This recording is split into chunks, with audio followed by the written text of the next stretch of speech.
But the projector will definitely block being able to sit.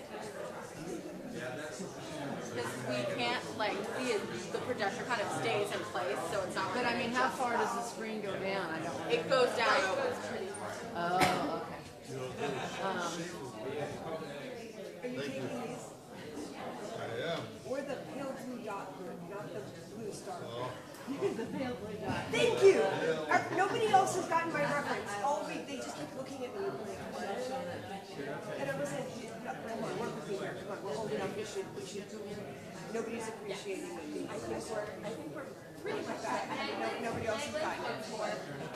And I think there's very similar questions coming from some of the other groups. Yeah. So, just, do what you do. Yeah, okay. Well, good luck. It's easier to want to. So,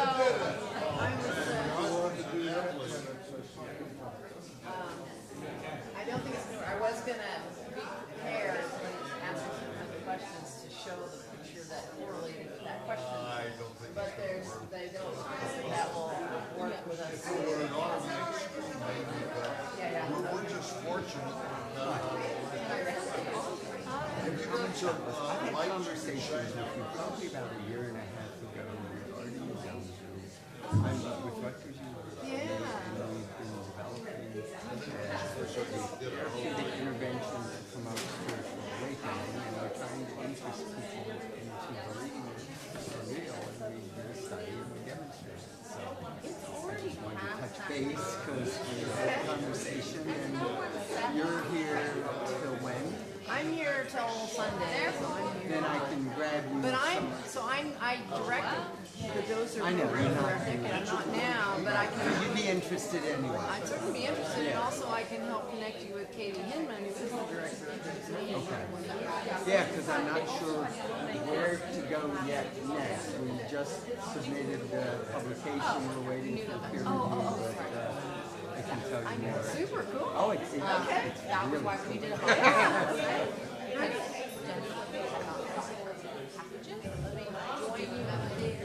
Okay.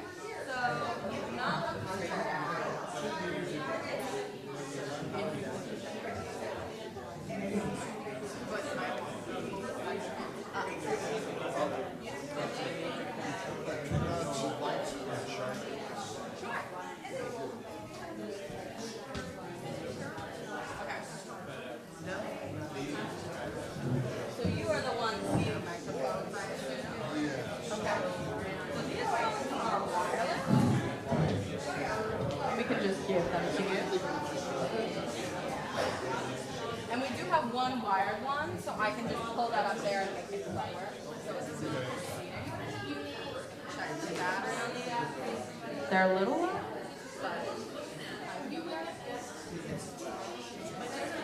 Thank you. Testing alpha beta.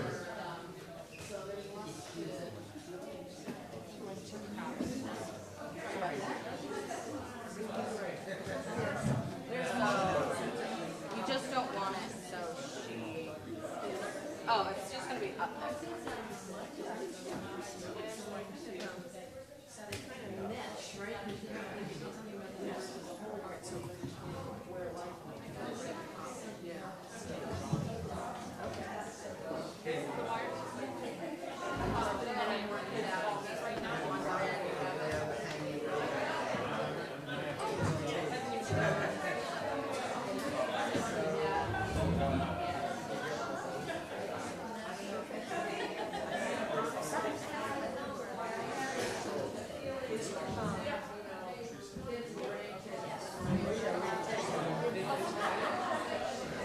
I feel like we should just keep it.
I'm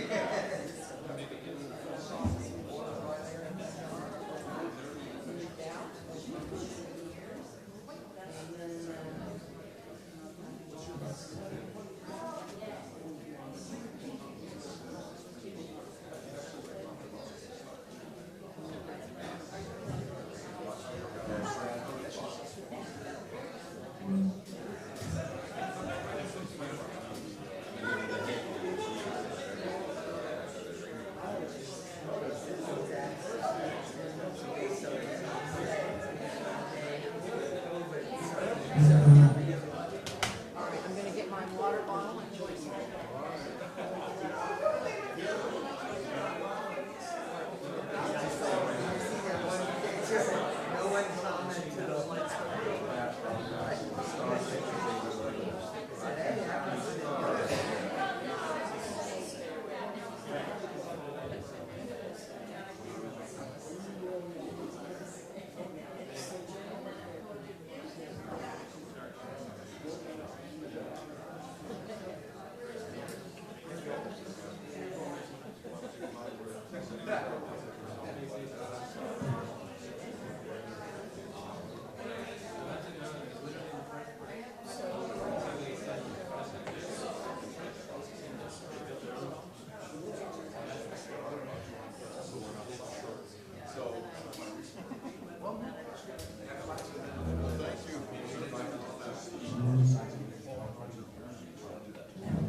Testing.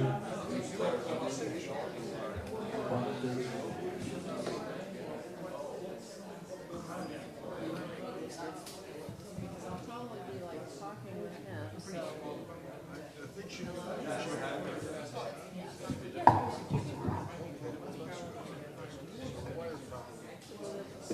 Okay, testing, yay. Okay. Thank you. Thanks.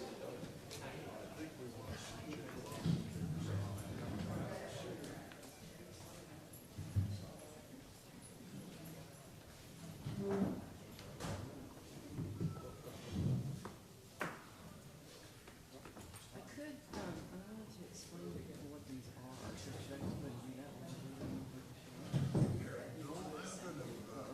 Ask a couple questions to Mark first. Then I'm gonna start you really open on what to say to Jeffrey. Okay, all right, okay. Okay. Sure. Quiet. Wow. Are you guys? We're ready. Did you want to open with anything, CJ? No, I didn't know if you wanted me to like ring the bell. Yeah. Make sure that everyone on. Ding, ding. Ring the bell. Ring the bell. Start the tape.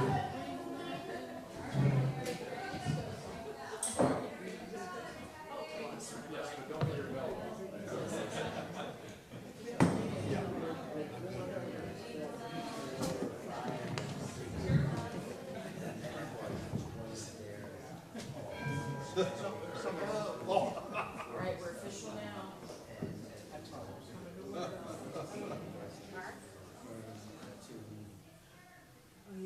Well, as you probably perceive as we map the week, we thought we would try to begin with early on with some good hard-nosed science, and Seth and Mark and Jennifer have really got us off to an excellent start, but I find not only are they compelling speakers, but the subject matter is intrinsically captivating. And so I think we're off to a wonderful start. And let me just mention that in the planning was spearheaded by Maynard Moore, and I, along with Jennifer, have been talking for many months now about just what this week should look like. But poor Maynard isn't on the island. He's home. He's watching us from that camera over there. And today I saw an email from Jennifer to Maynard in which she says, "We missed you." So let me ask you to do the following. I'll say 1, 2, 3, and then if you would all say in a loud voice, "We miss you, Maynard," okay? 1, 2, 3. We miss you, Maynard!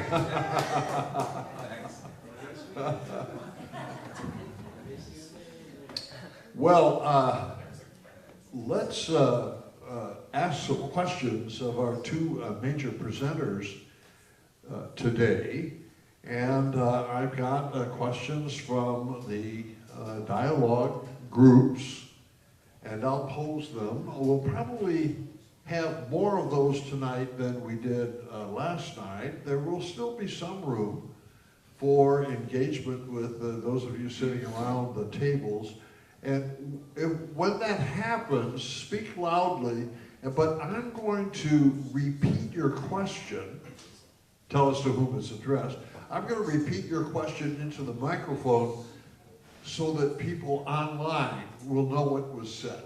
So that'll be a slight difference tonight from last night. But let me start with Mark, and certainly when he was done today, we were all scratching our heads and wondering and speculating. I know I made my decision firm. I'm not going to Mars. But I certainly am going to wish well those who do go to Mars. And I'd like to ask Mark first to say something about genetics. When we met here at Star Island in 2019, Conrad Sozak was here, and Conrad gave a paper on genome modification of astronauts and spacefarers. Should we do that? If so, which genes? So we've got a question here from the Gold Star group. How do epigenetics influence space travel? What is in our junk DNA that might help us survive? You probably say, what's in the non-junk DNA too? So how do you think about genetics in preparation for space travel? Okay, so first of all the stuff that I said about, all the caveats that I gave about radiation during my talk, like I know almost nothing about it, it scares me, it's this big black box and it's confusing, that applies even more to genetics. So just so you know, I'm on the wild edge of my expertise here. But I do collaborate with some people who do genetics research. If I didn't know better, I would think this was a setup, but it is not a setup. No, it's not. I have just an honest question. No, I have co-authored papers with Conrad Sojek. Oh, you have? No kidding. All right, Yeah. good. So I didn't know that he was here a few years ago. Yeah, all right. So Conrad is a very interesting gentleman, writes a lot about biomedical ethics, including spaceflight and biomedical ethics, has published edited a number of books, published a number of papers. As I said, we've co-authored some of them, very widely published, and he is known for this area. So he thinks about this. The other person that I can suggest is Chris Mason. Chris Mason is a professor at the Weill Cornell Medical Center, School of Medicine in New York City, and he was one of the twin study investigators, et cetera, does a lot of this, and he wrote a book recently called The Next 500 Years. I haven't read it yet. I told Chris that, so I have to get to that. But he basically is conjecturing what the next 500 years might show us, might bring us to, in terms of genetic and epigenetic changes to allow people to spend more and more time in space.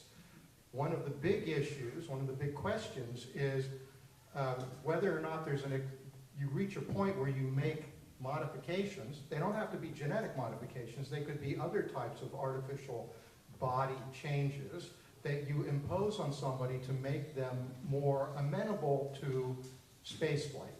The question becomes, at what point do you cross a line and you make it impossible or very prohibitive for them to come back to Earth? Now you've really crossed an ethical line. Who gets to make the decision? The way things typically go, it's the people with the money get to make the decision. So if you are a multi-billionaire and you want to be genetically modified to spend time in space, chances are someone will find a way to do that. You mentioned epigenetic modification. Yes. Epigenetic work, there's a guy, Andy Feinberg at Johns Hopkins, who I know a little bit. He was one of the twins investigators as well. His thing is epigenetics. Epigenetics is relatively new, but it's a very fascinating area. For a long time, we would always say that there is no such thing as inheritability of acquired characteristics, right? I get exposed to a stressful environment, or I learn to adapt to something, some stressful environment, or some other change that occurs within me. That is not conferred to my offspring, because my offspring get the genes. These are non-genetic changes. Well, that's all out the window now. There are changes that can occur. They're called epigenetic changes that can occur to my genome, and some of them can get passed on to offspring. So the idea of epigenetic changes among people faring into space is obviously getting some attention. I can't go into details because frankly I don't know the details. I will say that, like I said this morning, this area, the whole genomics, omics area, transcriptomics, proteomics, it's wide open, it's very active, but even in the terrestrial, earth-based medical applications, given all the many thousands of genes we have, there are still relatively few that are really understood in a functional capacity, meaning we see a change in that gene expression, we know what that means for your health or well-being. Relatively few of those. So the same thing when you send people into space, we see differentially expressed genes. Do we understand what that means in terms of health and fitness? Not always. If there are things like, for example, there's a lot of work been done. Annalisa Paul and Bob Furl have done in Florida, done a lot of work on plant genetics in space. And they find, not surprisingly, one of the sets of genes that shows a change in expression almost immediately upon going into a zero-G environment are the genes related to gravitropism, what makes a plant grow up. No surprise there. But that's one of the clear-cut cases. The rest of them, they're still a little bit muddy. This is news to me. By epigenetics, in this case, do you mean intracellular chemicals that have something to do with which genes get expressed and how they express? Is that what we're talking about? I think so. Okay, thank you. Thank you very much. Well, there are changes to DNA. Right. Changes to DNA. I'm going to ask Lucas, is that what we're talking about? Oh, that's all right. Okay. Okay, now your question to the dialogue groups. The human body and possibly thought processes are shaped by the particular environment of Earth. Is it possible to adapt to a completely different environment? So the red dot group says, well, this depends on so many factors. How different? How much time does one have to adapt? Will one have to then readapt and return? What tools are available to you? I'm supposed to answer that? Yes, okay. And you won't get an honorarium if you don't answer.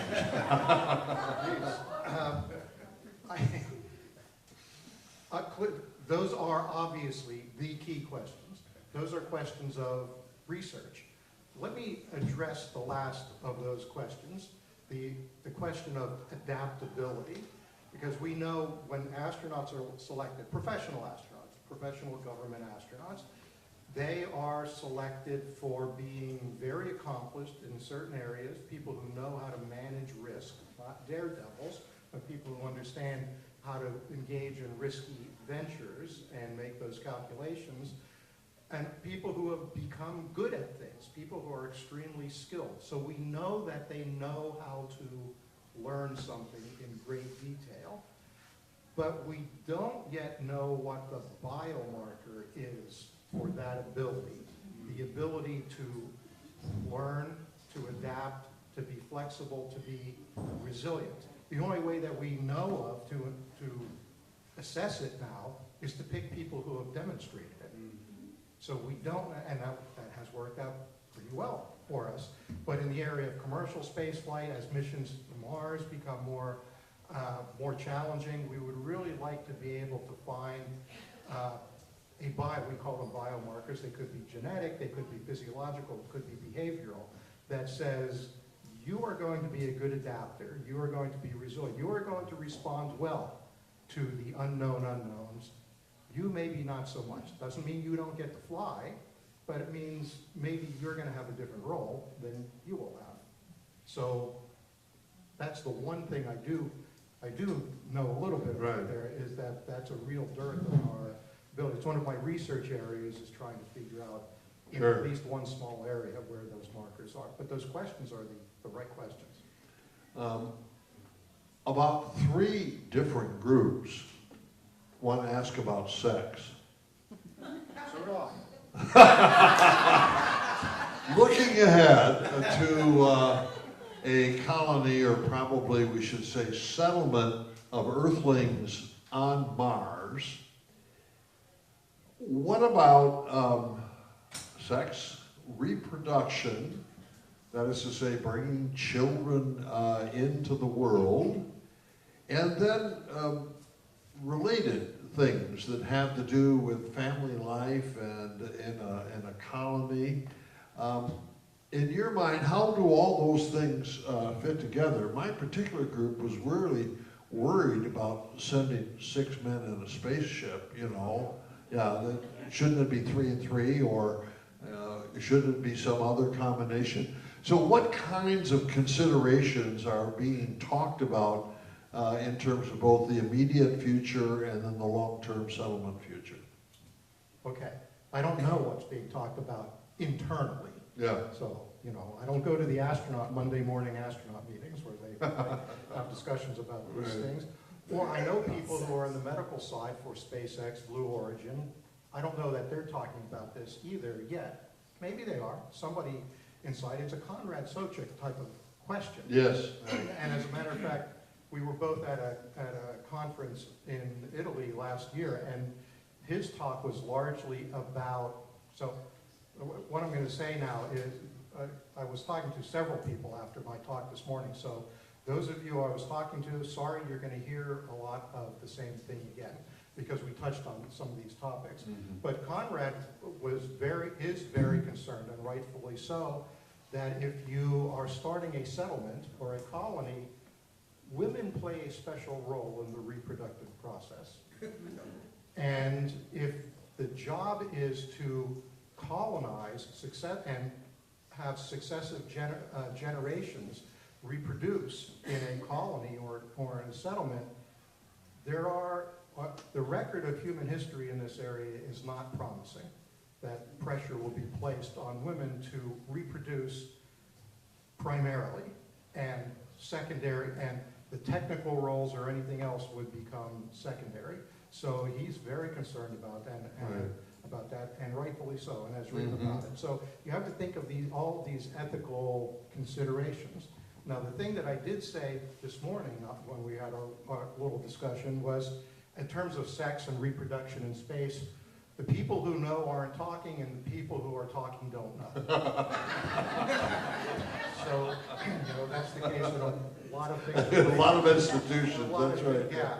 So, and I will also recommend the book that I recommended to that small group, which was in my talk, A City on Mars, relatively new book. They devote a chapter or 2 on sex and space. And they basically say it's very, very unlikely that this has happened with humans so far. It's just, there's no privacy, the mechanics of it. It's so risky that if you were to conceive a child, I have no idea if they would be able to develop in a healthy and normal manner. There are animal experiments because certain animals, rats and mice, their reproductive cycle is more rapid. So you can go through a generation, you can go from conception to birth. And they have done this. I can't name the names, but there have been some studies on this, and they are generally moderately successful. There is not systematic failure. My understanding is that there are maybe more stillbirths in those cases in a litter of rat or mice pups, but there's just a huge gulf from that to doing human reproduction. Having said all that, it's going to happen eventually because there will be, Axiom Space is building a commercial space station right now. So when they do that, there will be space hotels. And there will be tourists going up there. And if you walk into SpaceX or Axiom Space with your $100 million and you say, my wife and I or my spouse and I are going into space for 2 weeks, they will say, yes, you are. How can we accommodate you? And you can take it from there. So money talks even in space, huh? The era of commercial spaceflight is upon us, very, very much so. Well, thank you. I'd like to turn to Jennifer a little bit. And here's the first question. I hope this is the one you wanted. Jennifer, can you say what you didn't have time to say because Ted prevented it? Unfortunately, no, because I actually set up my laptop so that I could show the things I wasn't able to show, but it turns out we can't have the screen. So there are lots of things I wanted to say, but what a couple of them are that we often think about these questions of space exploration and what's out there, and even these senses of awe and wonder as we discussed this afternoon, but in a kind of sense that it's self-gratifying reflection kind of thing. But we can and should, I think, take it another step into thinking of service and caring for others. And there are many ways you can think of that. So one way is to think about who gets to participate in space exploration issues. Is it only the privileged few from privileged nations who have privileged backgrounds who get the choices to be involved in space exploration? Yeah, probably so for the most part right now. How do we open those doors to bring in talented or interested people from all backgrounds? So there's that aspect of including others. Then there's the question of what is space exploration for, you know? And there's a lot of ethical questions that go in there. Is it for, you know, commercial exploitation of nearby space, or is it for increasing scientific understanding? Is it for mining resources, and what are we going to do with the resources? You know, so there's lots of different views on what exploring space is for. My own husband and I have interesting conversations about that, because he's interested in human space flight, and I focus more on that, you know, deep space study with telescopes. Astronomy is not one of the more practical sciences where you can obviously see how you use this knowledge to immediately serve some practical needs of others. And yet, something you saw in the psalm that I read there about how the heavens, in that psalm, says the heavens declare the glory of God, and their voice is heard throughout the world, but without using words.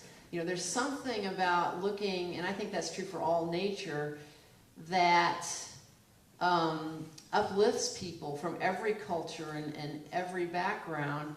And if we take the knowledge that we're gaining through scientific study and share it and make it accessible, it really uplifts the spirits of people from all backgrounds all around the world. And that feeds not only scientific knowledge, but it feeds art and music and theology, reflection, and really that humility, that sense of awe and wonder. And I think also, as we understand the universe better, hopefully it helps us understand our home planet better. and that we appreciate our home planet even more, and some of its beauty and some of its fragility. You can look back at Earth from a distance and see that our atmosphere is a very thin, relatively thin sheath around the planet that's beautiful, but you can kind of visually see that it's fragile, and maybe giving us a sense of caring for our home planet more. I have a colleague at the NASA Goddard Space Flight Center, and she has taken her own personal vacation days, her annual leave, to go on mission trips. She's a committed Christian in her faith, and she goes to places around the world where there are orphans who have lost their parents, sometimes in very tragic and violent situations. And at these orphanages, the children that she sees, they have plenty of, thankfully, clothing and food and the kind of sustenance they need. What they want to hear from my friend Gladys is about space. They want to learn about what we're learning with telescopes. They want to learn about planets and stars and galaxies, and they really want her to tell them what we're learning, show them, and give them a chance to dream and to want to be a part of this kind of enterprise. So that's some of the things I didn't get to, is how we can use this knowledge in ways that serve others. Wonderful. Can I go home now? We're done? No, I'm going to keep you here for a little while. All right. I'm going to remind you and everybody of your question. The universe has been actively progressing for nearly 14 billion years, with initial energy and matter transforming into gas, stars, galaxies, and eventually planets and life. How does this enrich your view of God? Now, a number of the dialogue groups want to talk to you about God. Good. So, let me ask you a two-pronged question. The first one is, how do you understand God? And I'm assuming that you're going to give a positive answer to your own question with regard to that, and you might do that. Then try to imagine other people in the room who may not believe in God at all, but are, struggling to try and figure out what all this means, or someone whose view of God might be quite different from yours. And how do you think about the variety of ways in which we approach the God question? That's great. So if you, I hope, read the question carefully in your groups, it was very carefully worded to say, how does our understanding of the progressive evolution of the universe enrich your view of God? Okay? And so I was hoping that would elicit conversations around your table about your different and varying views of what that word means to you, or what that concept means. So for some, it may be sort of a traditional view of a supreme being who is responsible for all of creation.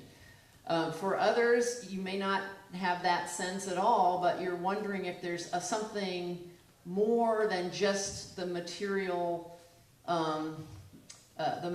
component of the universe that we can measure with telescopes and microscopes.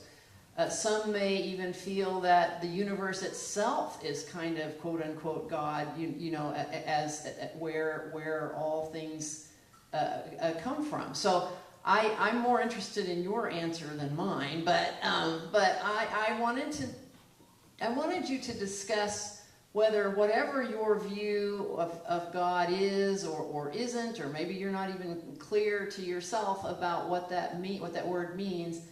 How does understanding what we talked about today, that the magnitude of the universe, the activity of the universe, the development of the content of the universe toward being able to support planets and life, and eventually life like is sitting in this room and can sit around and contemplate itself, how does that change or impact your whatever your concept of God is? So that's what I was hoping you would discuss around your tables. For me, I am a Christian, who believes that there is a supreme God who is responsible for the universe or the multiverse or whatever there is that is there, and that this God is actually a person. In other words, you can have a relationship with this God. This God has revealed God's self, if you will, in various ways. One is through creation itself, through the things that we're seeing. We can learn something about God's nature, God's provision, God's majesty, but also in a personal way that God has revealed God's self to us in ways that people perceive through prayer or through revelations that come forth through prophets or scripture or people's interactions with one another, and then most clearly through the person of Jesus Christ, through representing God in the flesh, and through Christ's life, death, and resurrection. It gives us a real tangible sense that God cares about us personally, and that God cares about things that we perceive. We all perceive that things aren't quite perfect in our universe and in our world, right? You just have to read the newspaper every morning and have your, as my dad would call, your daily disappointment. You know, you kind of see that, you know, something isn't right, you know, and it's not right every day in human nature and how we treat one another, how we treat the planet, how we treat other animals. What's with that, you know? And we can go into the psychology of that and the evolutionary aspects of that, but nevertheless, for me, there's a spiritual aspect of that, and there is a thing called sin, where we're actually doing things that are counter to the will of God, and that God has provided a way for us to be reconnected with God. So that's my own personal faith, but I think for any of us in the room, I'm hoping that thinking about the universe as not just out there, but rather that we are a part of it, you know, that the actual atoms in our bodies were forged in other stars. You know, that stuff I showed, the stars that were ejecting their material that were produced inside of them, well, that material ends up in the next generation of stars and the planets around them, and that happened for our own solar system, right? So we are physically connected with the rest of the universe. And if we think of God, whatever your concept of God is, as being concerned about the whole universe, then that same God would be concerned for us because we're part of that universe. So that's a bit of how I would answer that question. Oh, very good. Thank you. You mentioned the multiverse a moment ago. At least one of the dialogue groups mentioned that too. Is that as a scientist, is that a realistic hypothesis that multiverse exists, or how seriously do you take that thought? So everything that I showed today, all those nebulae and the stars and the planets and the other galaxies and the billions of galaxies and the deep field and everything that's ever existed from the Big Bang and all forward to today is all part of the universe. So by the universe, I mean everything that we know, all the matter and energy that we know of, and it's all governed by certain fundamental forces of nature, like gravity and electromagnetic forces and constants and things like that. But there are concepts that there might be other universes, not just this one, that other universes might exist. They might exist in parallel with this one, but we can't really communicate with them because kind of by definition we are in our own universe, and there's not, at least not yet, a way of figuring out how to transfer information from one universe to another. There are different outcomes of certain physical theories and mathematical theories like string theory and things like that, and some of those, at least mathematical constructs, would allow for other universes to exist, and they might have different fundamental forces than ours. So they might not have evolved in the same way as our universe. In fact, there might be a zillion other universes that have different fundamental forces, and if some of these fundamental constants of the universe were were different than what we have in our universe, you might not have had the same kind of evolution. You might not have had the chance for atoms to form in a stable way that they would allow gas to form, and then eventually, you know, gravity being a certain strength allowing the coalescence of gas into stars, and then eventually planets and all the things we talked about today. If gravity were, let's say, you know, 1,000,000 times stronger, then you might have your Big Bang, but immediately everything would just crunch back in on itself. Or on the opposite sense, if the strength of gravity is tiny, then you might have the universe just flying apart before things could coalesce. So could there be other universes? Theoretically and mathematically, yes. And there are different constructs of multiverse theories, and I'm not an expert in that. There are probably some in this room who are.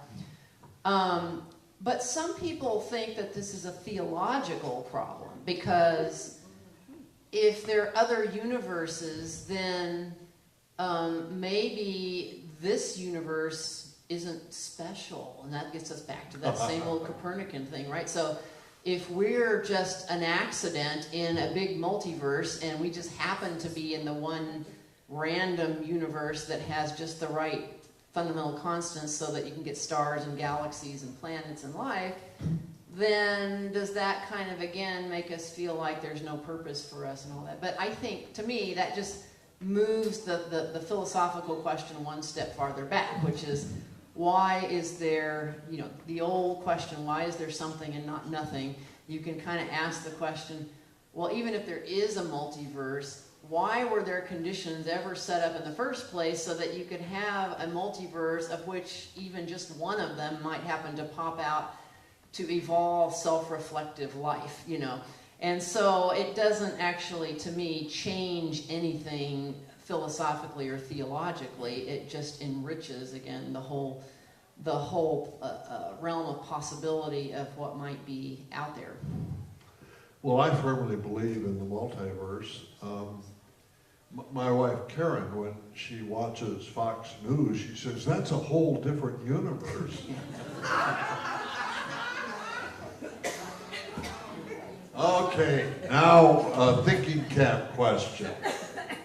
At least 3 of the dialogue groups raised the question of meaning and purpose. Now, I noticed in your presentation how in the first 2/3 you wowed us with facts about the natural world that had a very inspiring effect on us. You even got applause at some point, right? Then you shifted gears, if I heard you correctly, and you went into the domain of feeling. And within the domain of feeling, then we could deal with beauty, graciousness, and things of that particular nature. So I think what the dialogue groups want to know is, where does meaning and purpose come from? Does it come from the natural world itself? Or does it come only from you and me who are interpreting the natural world? What do you think about that? Well, great question.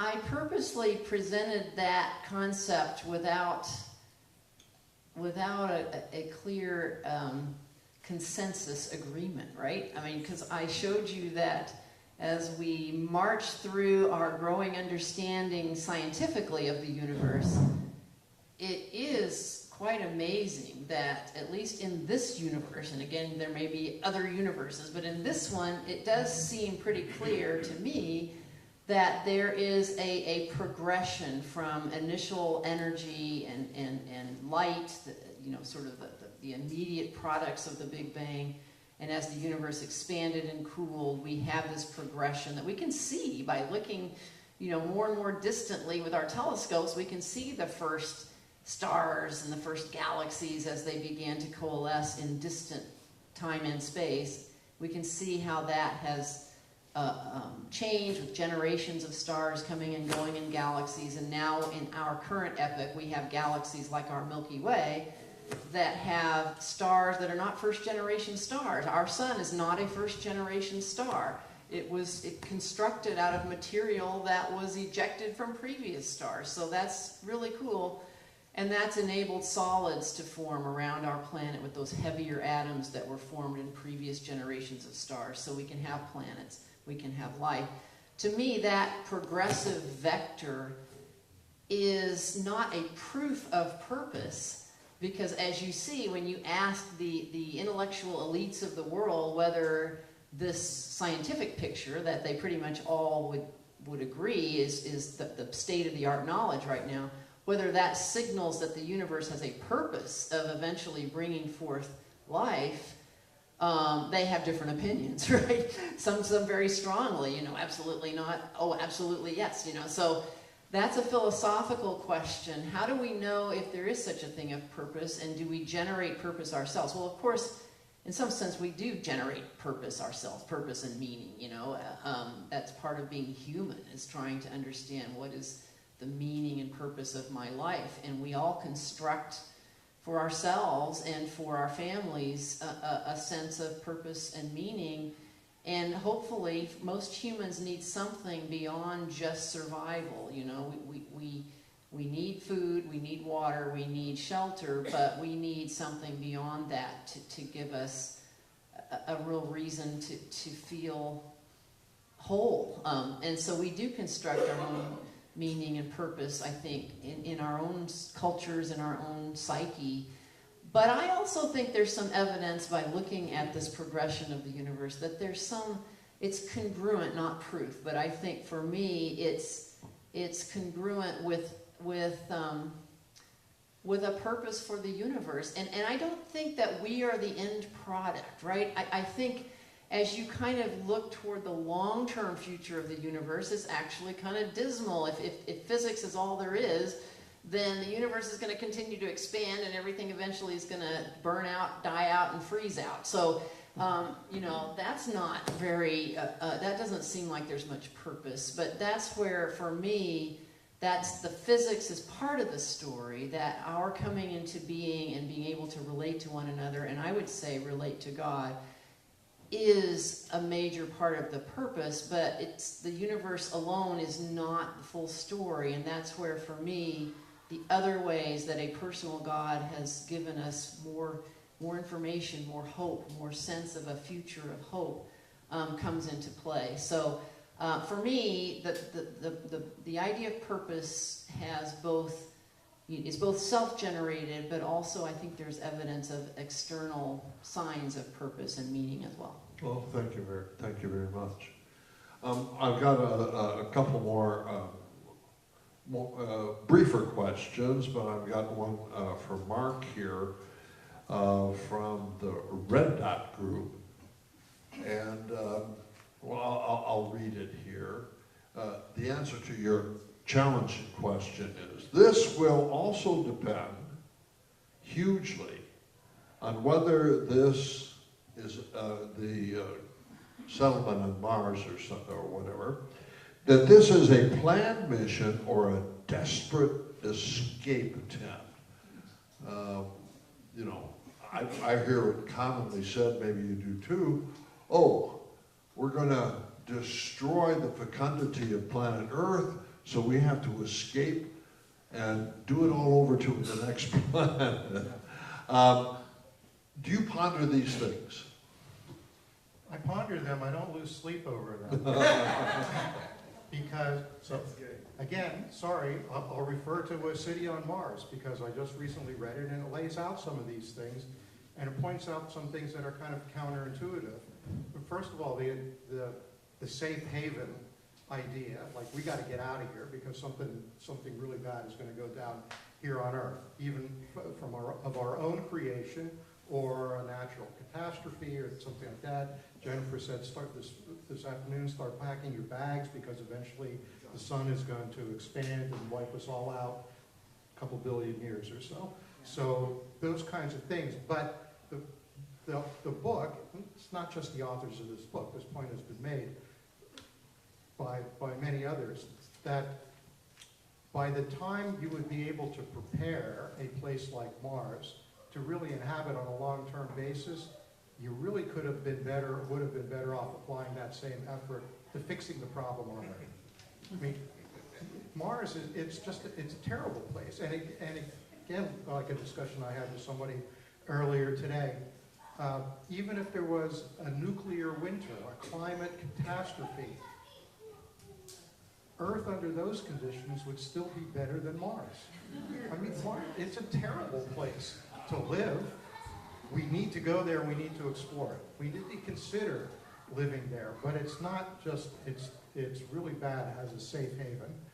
And on the other hand, there are people who say, John Young, the astronaut who died several years ago, said, single planet species don't survive. Now, I don't know how he knows that, because we don't have any statistics on that basis. But we get his point. At least you want to have an alternative plan. But it's also the case that doing the planning for inhabiting Mars, settling, colonizing, might actually make, because we screwed up things so badly on Earth, where you need to go to another planet and start all over again with a clean slate and all the right ethical principles, and we're not going to repeat the same mistakes. Well, okay, history is not on our side there. Wherever humans go, we just repeat the same mistakes. That's the way it is. So why should that be different just because we go to Mars? And also, counterintuitive, that there are legal agreements in place in the space domain. Whether they're, how do you enforce them? If I decide to go to Mars, Elon Musk decides to go to Mars and plant the flag and colonize and settle a part of it, who's going to stop him? I don't know.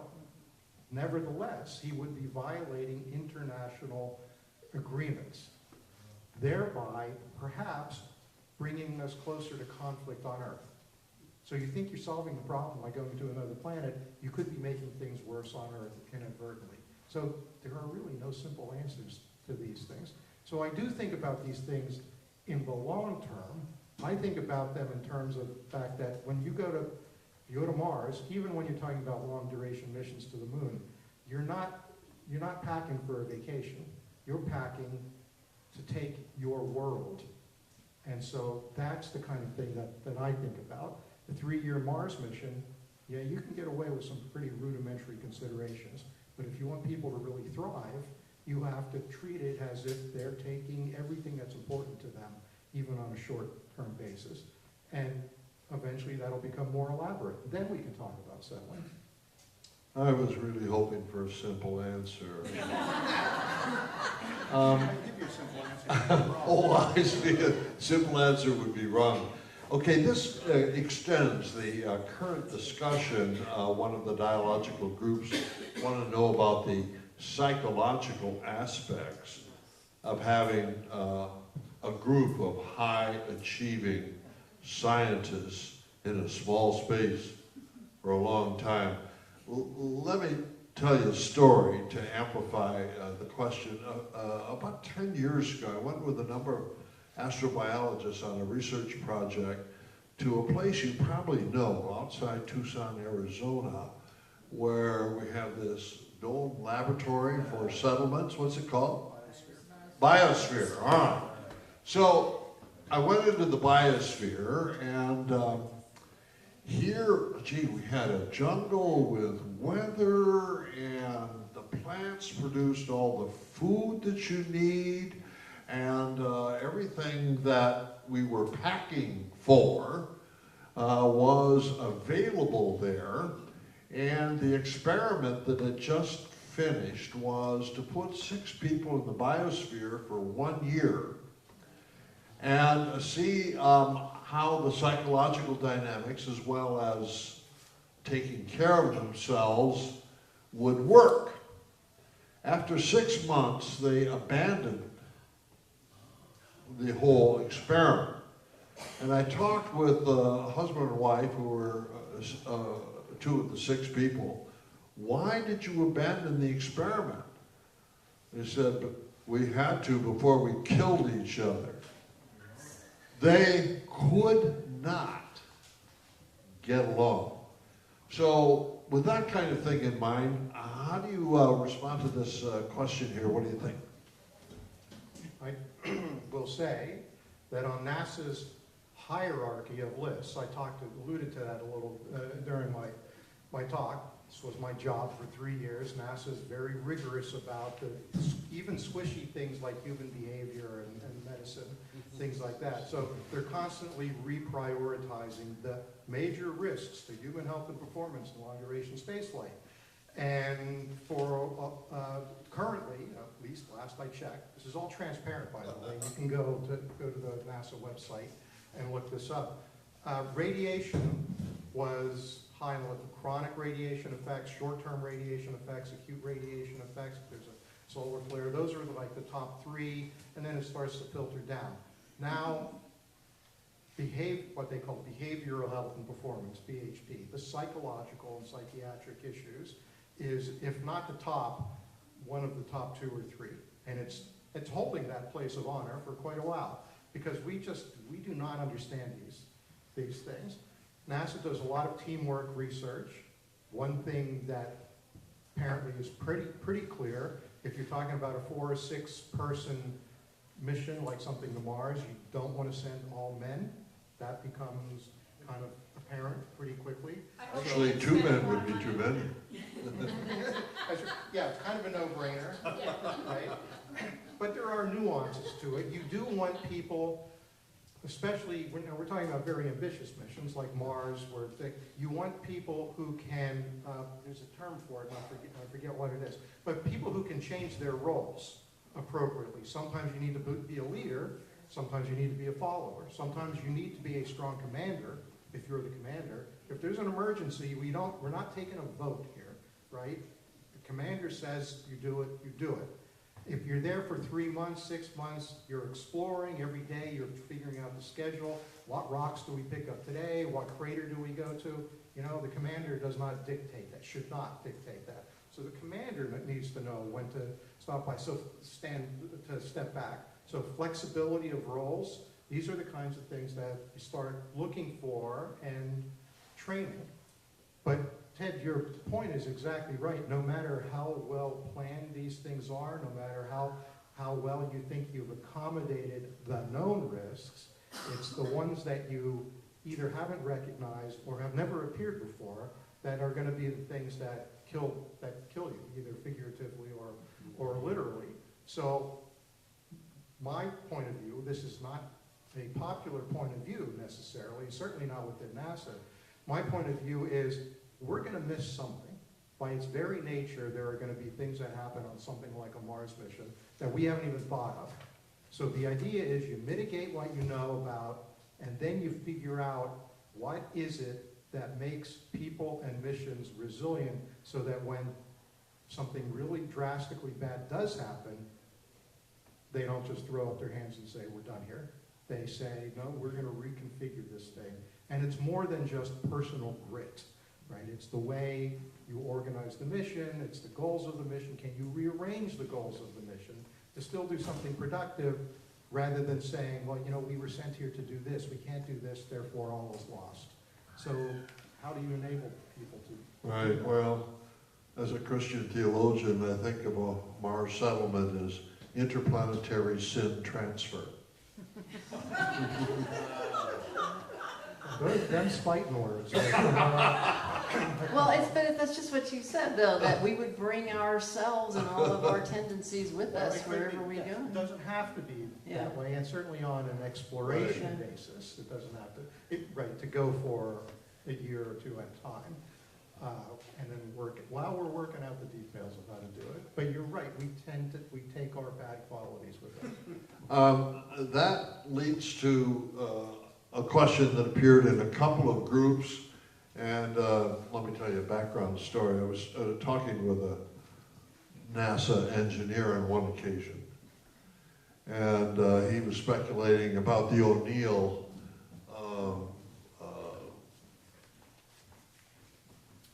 orbiter space station.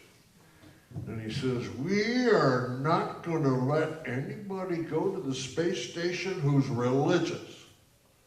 I said, well, why not? Because religion is divisive. And we're going to divide the human race into two camps, allegedly, and we're going to select only the non-religious people to put on the space station. Because we all know they don't get along with each other. So non-religious people get along with each other, and religious people don't. Our group and a couple of others, as you think again about even medium range or long-term space travel, you talk about spiritual practices, religious practices. Do these factor into your planning at all? So this question was actually leaked to me a little bit, so I have an answer. Oh, I good. have part of an answer prepared, so make yourselves comfortable, because I had all day to think of an answer for this. There's a bit of a history to this. Uh-huh. So Apollo 8, right, first journey around the moon. Bill Landers was on that mission. He just died recently, within the past month or so. They read from the book of Genesis while orbiting the moon on Christmas Eve. Very moving, whether you're spiritual, religious, or not. It just kind of grabbed the essence of what was going on. And of course, NASA had huge pushback. Madeline Murray O'Hare. Oh, yes, that's right. Remember that name? Famous atheist, started a lawsuit, all sorts of pushback. I think it was, the lawsuit was, dismissed, whatever. It's First Amendment. Astronauts are protected by constitutional rights as well. But still, NASA became a little bit gun-shy, is my understanding. So Apollo 11, they landed on the moon. Buzz Aldrin served himself communion. Oh. Turned off the microphone. He's very upfront about this. It's in his books. If he turned off the mic, how was God going to hear the words of institution? I think he may have arranged that ahead of time. Okay, good. Good question. But he said something like, I think we should all take, it was clear what he was getting at. I would like everyone everywhere is listening to this to take time out and express their appreciation or their thoughts about this in their own way. And then was like the cue, I'm now going to serve myself communion. Okay, so he did it in private. I can say with some amount of certainty that NASA does not take a stand on this in terms of astronauts either way. Okay. If you look at pictures, there is religious iconography, including Orthodox Christian iconography on the Russian On the Russian side, all right. the space station. So if that's your thing, NASA will not. Now, they probably trust astronauts to be professional about it, Right. just like they're professional about almost everything that they do, because these are their careers. So you do not become an astronaut by vigorously expressing things that might be divisive. You hold that opinion, you express it appropriately, Yeah. but you don't hide it. Astronauts are very upfront people, they're very competent. You're not going to cow them into submission and say, no, you cannot express your religious views. And they have written books about this. Jeff Williams, The Work of His Hands, recent book that has a lot of pictures with Bible verses, pictures that he took from the International Space Station. I think he's retired as an astronaut now, so maybe that tells you something. Maybe he was more comfortable waiting. But NASA does not systematically go in either direction.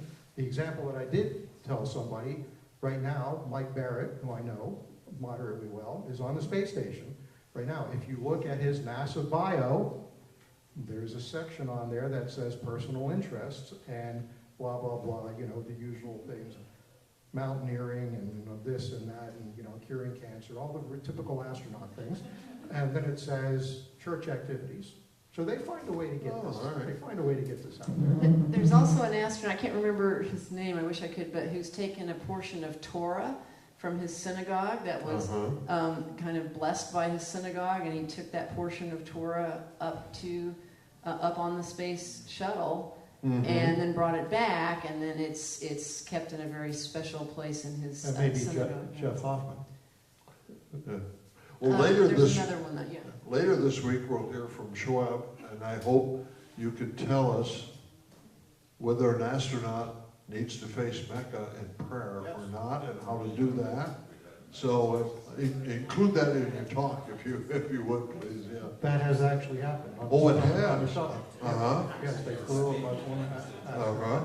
and I forget what the actual Right. resolution was, Right. but it was an issue that Yeah. was discussed within Uh-huh. his religious community. Well. Because obviously it's always circling the earth. That's So right. You That's have to be right. continually turning. Yeah. Okay, question for Jennifer. How are we doing on time and where's CJ? I don't see her. Is she hiding? Okay. I'm assuming we've got time. Okay, Jennifer. This comes from one of the groups. And this is the why is there something and not nothing variant on that question. How do we feel about the universe expanding indefinitely into nothingness, nothingness is in quotation marks, or is an oscillating universe possible? Okay, so I'm not an expert on this, but this kind of touches also, in a sense, on the multiverse question. So you could have this idea that our universe that we're experiencing right now might not be the only one, as I discussed earlier.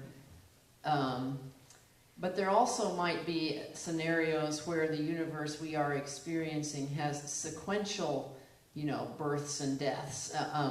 Now, one version of that was thought of as the big crunch theory that I grew up with in school, which is that we knew the universe was expanding, but we didn't know whether all the matter in the universe, whether there was enough mass to slow that expansion down forever, but we would just keep expanding, but slower and slower, or whether there was enough mass to basically turn it around and the universe would come back together in a big crunch, maybe bounce back, maybe have maybe that would then foster the next big bang, and so you have this kind of oscillating universe. It looks like that's not the case, because in recent years we found out that the expansion of the universe is actually getting faster. That was a big surprise. It's accelerating, and so we're trying to understand what's causing that acceleration. We call it dark energy. Right now, that's a big hot topic in astrophysics. So it doesn't look like our particular universe is going to crunch back again in an oscillating fashion due to gravity. But there are other scenarios which are kind of beyond my personal expertise, which would foster interactions perhaps that involve string theory and other dimensions. But again, it gets back into this kind of multiverse theory where you might have interacting brains, BRANES brains, where that's short for membrane, where you have these universes that actually do interact somehow, and as they do interact, they can foster the rise and fall of their neighbors in a sense. This is not something we can observe, it's not something that we can prove, but it's something that's theoretically possible. So you could have sequential universes, or you could have universes starting and ending in these other ways. And I've forgotten what the question is, though. What is the question? Do you prefer expanding universe or a big crunch? And I think you just... Well, it's not that I prefer anything, but... or how do you feel about it? Oh, how do I feel about it? Yeah. I think... to me, some people just get really up in arms about these kinds of things, and I don't mean to discount that. And it's kind of seems to be culturally based too. When I speak to audiences in the UK, they are very concerned about multiverses and what does that mean theologically, and if there's going to be a big crunch, or what's the future of our universe. When I talk to audiences in this country, they're more like, huh? So it's just people aren't quite as up in arms about this. People seem to be in this country. People seem to be more interested in conundra about the beginning of the universe, whereas when I go into Europe, people are more concerned about the conundra of the long-term future of the universe. So here, as I alluded to this before, just from looking at our own universe, it looks like we're not going to turn into a big crunch based on gravity alone, because the universe is not only expanding, but it's accelerating. So that means if things just go according to what we're measuring right now, the universe will eventually, and I'm talking about trillions upon trillions of years in the future, but things, galaxies would eventually be so far from one another that they really could have no meaningful information exchange, and the stars within them will eventually die out, and things will become cold and dark, and it's not a pretty picture. But if you have these other universes that can somehow interact with ours and maybe spawn, another crunch or bounce or whatever, then that might provide an avenue for a kind of rebirth. Again, that's kind of outside of measurable physics right now. Theologically, that's where, for me, I don't put all my hope in the physics of the universe itself because as I say, it's neat that the universe has evolved to this point where we can have life and conversations amongst ourselves here in the universe, but we're past the peak of star formation. I mean, it looked like as we look back in the history of the universe, the peak of star formation was some billions of years ago, and we are kind of past peak. Stars are still forming, but not as fast as they used to in various galaxies. And so we are on the cosmic downslope in a way. But the reason I can kind of, have some hope in all this is because I don't think the physical universe is our ultimate only hope, and that's where my faith comes in, because I believe that we've been given some other indicators. For me, some of them is evidence coming from the character of the universe itself, but that the God that I believe in, who's responsible for the universe, is also made it clear that this God is a personal God who cares for us, and that there is some really mysterious hints in the scriptures about a new heavens and a new earth, and you can interpret that. I'm not a theologian, we'll ask Ted to interpret that for me, but it might mean a renewed heavens, a renewed universe, but something, the little hints in scripture are that there will be a time when death will be no more, and that God will wipe away every tear from our eyes. So there is something in this personal God responsible for the universe that I believe that there is adequate evidence and information for me to believe in, that gives me hope beyond just the physical future of the universe as it pans out from our measurements right now. Which do you believe is expanding faster, the universe or the national debt? Yes, this is when we need exponential notation. So. All right, just a quick theological comment on that. We think a lot about these issues in Berkeley at the Center for Theology and Natural Sciences. And we kind of think the following, that Big Bang cosmology is consonant with biblical theology, whether you're Jewish or whether you're Christian. But the big freeze or the big crunch is not. It's dissonant, not consonant. That doesn't mean the scientists are wrong. It means God's got to take some action here. Yeah. We got a few more minutes to maybe ask for you all to pose a question. If you do, say whether it's for Mark or Jennifer, then I'm going to try to repeat it so those online will know what's going on. Does anybody want to pose something that hasn't been said yet? Okay, Schwab, go ahead. Can anyone hear me? Okay. So we've come a long way from Aristotelian cosmology to knowing the universe is 14 billion years old, and potentially we might be knocking on multiverses. Are there any surprises that you might think we could be expecting down the line that we haven't thought of yet? There is such a big change from Aristotle's universe to Big Bang cosmology, and that latter one is only recent. Any surprises in scientific discoveries? Am I getting your question correct? All right, thank you. So kind of by definition, we can't predict surprises. But I will say that we can learn that they happen. And I think the most profound was the 20th century physics, right? The discovery, if you will, of quantum mechanics just blew physics out of the water. So we have things like that, general relativity. I mean, it makes no common sense at all. And so I think we have to be prepared to be surprised, right? And not make ultimate definitive statements about the long-term future of the universe based solely on the physics we understand today. We can say, as I just did, based on the physics we have today, this looks like, you know, what the future physically would look like for the universe. But we can also now humbly say that we may be surprised as we keep doing more investigations. And in fact, this whole business of dark energy causing the universe to accelerate, that was a big surprise. And that those who discovered this acceleration won the Nobel Prize a few years ago, but there's still a Nobel Prize waiting, whoever can actually explain what's causing that. So there's a lot.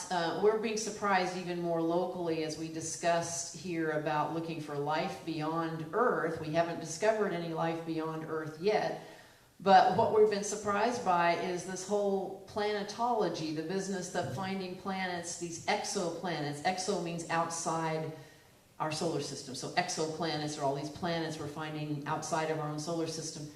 And we're finding out that they're abundant. We didn't know that. We're finding out that they're different in many ways from the planets in our own solar system. The most common size of an exoplanet, and they come in all sizes, bigger than Jupiter and as small as Mercury, but the most common size seems to be bigger than Earth but smaller than Neptune. And we don't have any planets of that size in our solar system. So anyway, all that is to say that we can't predict what these surprises will be, but they will be there. But that's not to say that we should just, take no faith in what we already know. I think, science is pretty meticulous, and I think that we don't have to feel like that we don't know anything, because I think we've learned quite a lot. But we just need to be humbly open to new discoveries. Maybe one more, and then we'll... Karen. This would be for Mark, and we chatted a little bit about this after your presentation. But it seems that NASA is very concerned about all the measurements and the, medical and other kinds of things that are important to space travel. And I wanted to know about the more artistic, sensory kinds of things that really make our life meaningful. And particularly, we love to touch things and smell things and hold things and take, well, I don't know, I guess maybe they have shrimp cocktails, as people say. But, and so how does that play a role in space travel? You want to repeat the question and then speak to it? So how do things other than the merely technical, scientific, technocratic play a role in space travel? The arts, the liberal arts, and things that make life worth living. And I would say that, at least for NASA, systematically, that's not really that much of a consideration at the moment. It's still largely a technocratic, very highly technical endeavor. Rightfully so, because they're always pushing the edge. During the early years of the Apollo program, they were not going to take TV cameras on the first moon landing mission because it's excess weight and complication that you do not need on a purely technical endeavor. Now, saner minds prevail. The taxpayers need to see what's going on. Very important consideration.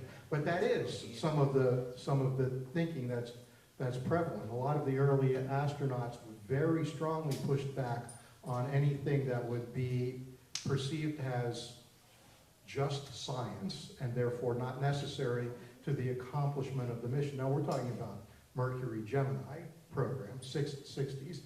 The mentality there kind of is still there. Okay, but to your question, I'm going to say systematically it's not really a consideration, just like the spirituality, religious part. They will accommodate NASA's interests of individual astronauts. Chris Hadfield has been in space. He played the guitar in space. They had to get that guitar up there somehow. Getting things up to space is a huge consideration. It's very expensive. Katie Coleman has played the flute in space. So where people go, these things follow them. So it will happen. It's just not, so I would say it's accommodated so far, but not in any deliberate, it's not imposed by NASA, but it's not refused either.